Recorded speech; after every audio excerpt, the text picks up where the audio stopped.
வரைக்கும் 10ஆம் ஆண்டு மாணவர்களாக இருந்தாலும் உங்களுக்கு டேர்ம்ல என்ன செய்யும், ஸ்ட்ரக்சருக்கு கட்டாயம் ஒரு பின்னங்கள் கேள்வி இருக்கும். சரி, மற்ற முன்கேள்விகள் உங்களுக்கு தெரியும். பின்னங்கள் சாதாரண பின்னங்களான கேள்வி, கூட்டல், கழித்தல், பெருக்கல், பிரித்தல். அதே மாதிரி கலப்பு பின்னங்கள், முறைமையற்ற பின்னங்கள், இவ்வாறான கேள்விகளை மொத்தமாக கொண்டு ஒரு சுருக்கல் கேள்வி. இவ்வாறு 2 வகையில கேள்வி இருக்கு.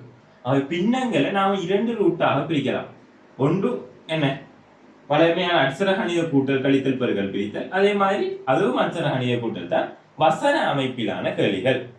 இன்றைக்கு நான் இதை பற்றி கதைக்க போறதில்லை. வசன அமைப்பை பற்றி ஒரு இன்ட்ரடக்ஷனை தான். வசன அமைப்பிலான பின்னங்கள் வரும்போது இங்கு நமக்கு ஒரு கன்சன்ட்ரேஷன் தான் முக்கியம். என்ன சொல்லியிருக்காங்க. ஆகவே இந்த இரண்டு வகையான கருத்துக்கள் இடம்பெறும். அதாவது உதாரணமாக ஒரு பாத்திரத்துல தண்ணி இருக்குன்னு வைப்போம். ஆகவே எப்போதும் பிள்ளைகள் ஒரு பாத்திரத்திலே ஏதோ ஒன்று நமக்கு வந்தா முக்கியமாக நீங்க படம் என்பது ஒரு பொட்டியை போட்டுக் கொள்ளுங்க. ஒரு பாத்திரத்தில் தண்ணி இருக்கு, அதுல சாதாரணமாக சொல்றேன், அரைவாசியை பயிர்களுக்கு பாய்ச்சினான் என்ற ஒரு நபர் ஒரு பாத்திரத்தில் இருக்கிற தண்ணியை அரைவாசியை பயிர்களுக்கு பாய்ச்சினார். ஆகவே இங்கே எவ்வளவு போயிட்டு அரைவாசி. ஆகவே இது அரைவாசி. சரியா? அடுத்தது சொல்றாங்க அதில் அந்த பாத்திரத்தில் இருக்கிற தண்ணியில மூன்றில் ஒரு பங்கை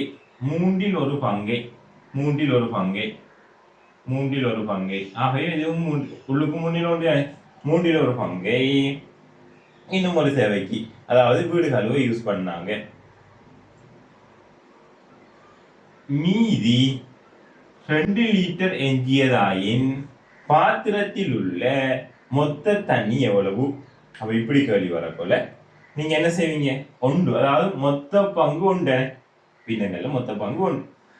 இந்த பங்கு காண்டத்துக்கு ஒன்றிலிருந்து இந்த பங்கு வேணும், இந்த பங்கு காண்டத்துக்கு இதையும் கூட்டி மொத்தத்தை இதுல இருந்து கழிப்பீங்க.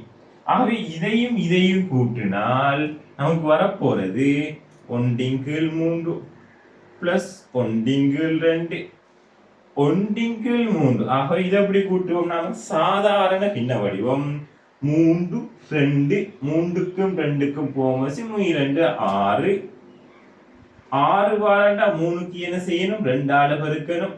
பின்னங்களும் சமன்பாடுகள் போல ஒரு பக்கம் செய்தால் அடுத்த பக்கமும் சமன்பாடுகளுக்கு செய்யணும் என்ற அடிப்படையில் பின்னங்களுக்கும் கீழுக்கு செய்தால் மேலுக்கும் செய்யணும்.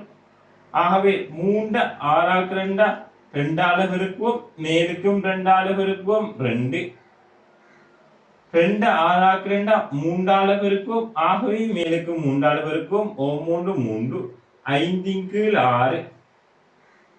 ஆகவே எனக்கு மீதி அல்லது எஞ்சியது மொத்த பங்கு 1, அதுல இருந்து 5/6 கழிப்போம். ஆகவே இங்கேயும் 6 1/6. சரி, 6 போமசி. ஆகவே இங்க 1 இருக்கு, 1 6 6ஆல பெருக்கியிருப்போம். ஆகவே மேலுக்கும் 6ஆல பெருக்குவோம், மைனஸ் அங்க 5 தான். ஆகவே 1/6. ஆகவே இதை நான் அங்க 1/6. ஆகவே இந்த 1/6, அதாவது முழு பங்குன்னு சொல்றது ஒரு பின்னத்துல, அதாவது 1/6 பங்கு 2 லிட்டர் என்றா முழு பங்குன்னு சொல்றது 6லையும் 6 பங்கு, அதாவது இந்த பங்குன்னு சொல்றது 6ஆ பிரிச்சு இதை 6 பங்குகளாக பிரிச்சு கொண்டு இதை 6 பங்குகளா 1 2 3 4 5 6 சம பங்குகளா பிரிச்சு ஒரு பங்கு 2 லிட்டர். ஆகவே அடுத்த பங்கு 2 லிட்டர், அடுத்த பங்கு 2 லிட்டர், அடுத்த பங்கு 2 லிட்டர், அடுத்த எல்லாம் சம பங்கு. ஆகவே மொத்தம் 12 லிட்டர். ஆகவே 6ல் 6 பங்கு 2 தர 6, 6ல் 6. அப்ப ஒரு பங்கு 2 லிட்டர், 6ல் 6 மொத்தம். ஆகவே 6 12 லிட்டர். ஆகவே மொத்தம் 12 லிட்டர். இது ஒரு வகையான கேள்விகள். ஆனால் இவ்வாறான கேள்விகள் வாரது நமக்கு கொஞ்சம் குறை, டிரெக்டான கேள்விகள். அது எவ்வாறான கேள்விகள் நமக்கு வரும் என்றால், பிரதானமாக அரை பங்கு எடுத்துட்டாங்க, எஞ்சியதில் இல்ல போடுவாங்க, அல்லது எஞ்சியதின் இன்ன போடுவாங்க. ஆகவே எஞ்சியதின் அரைப்பங்கு, எஞ்சியது இன் அரைப்பங்கு, அதன் அரைப்பங்கு. ஆகவே அவ்வாறான கேள்விகள் வரும் பிள்ளைகள். அவ்வாறு கேள்விகள் வந்தால் உதாரணமா சாதாரணமா பார்ப்போமே.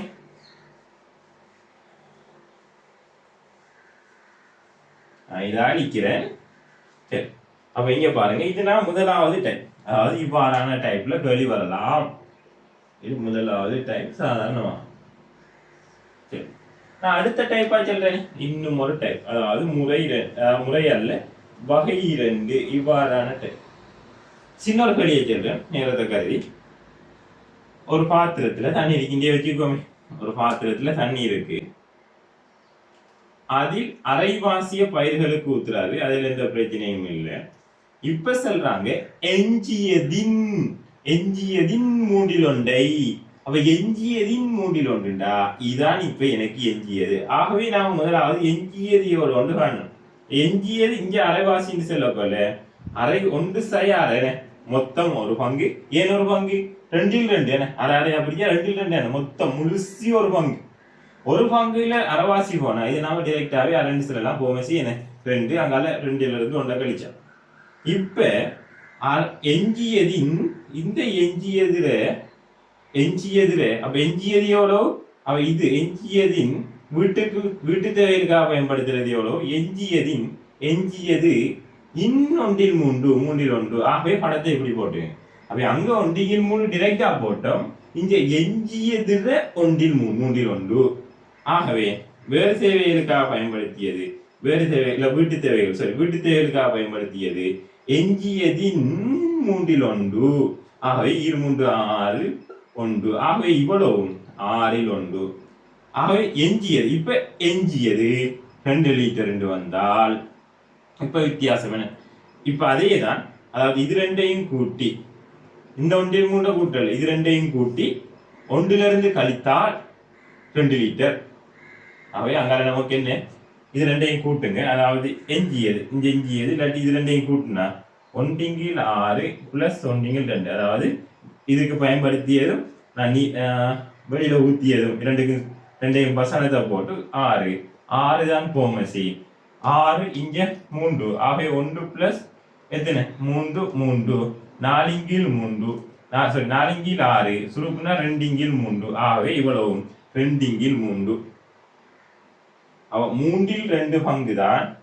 இவ்வளவும் அல்ல, இவ்வளவும் இது 2ஐயும் கூட்டினா 2/3. ஆகவே இவ்வளவும் எவ்வளவு 1 மைனஸ், இவ்வளவும் எவ்வளவு 1 - 2/3. ஆகவே 1/3. அதாவது உங்களுக்கு சுருக்க தெரியும், நான் சுருக்கி காட்டேன். 3ல் 1 பங்கு தான் 2 லிட்டர்டா. 3ல் 3 பங்கு 2 6 லிட்டர். 3ல் 3 பங்கு 6 லிட்டர். சரியா? ஆகவே இவ்வாறு இந்த கேள்விகள் வரும். இங்க எவ்வளவு வந்து நமக்கு 12 லிட்டர், இங்க 6 லிட்டர். ஆக இந்த வித்தியாசத்தை புரிஞ்சு கொள்ளுங்க பிள்ளைகள். நம்ம கிளாஸ்ல நாம செய்ய போறது பூரணமான பின்னங்கள்ற தியரியோட பூரணமான பாஸ்ட் பேப்பரோட மாடல் பேப்பர் செய்ய போறோம். தேவையானவர்கள் இணைந்து கொள்ளுங்க. என் வாட்ஸ்அப் நம்பரை நான் உங்களுக்கு தாரேன், வாட்ஸ்அப் பண்ணி கொள்ளுங்க தேவையானவர்கள். 078 36123125 இதுக்கு வாட்ஸ்அப் பண்ணி கொள்ளுங்க பிள்ளைகள். கோல் எடுக்க வேணாம், வாட்ஸ்அப் பண்ணி கொள்ளுங்க. சரி, இதோட இதை முடித்து கொள்ளுங்க.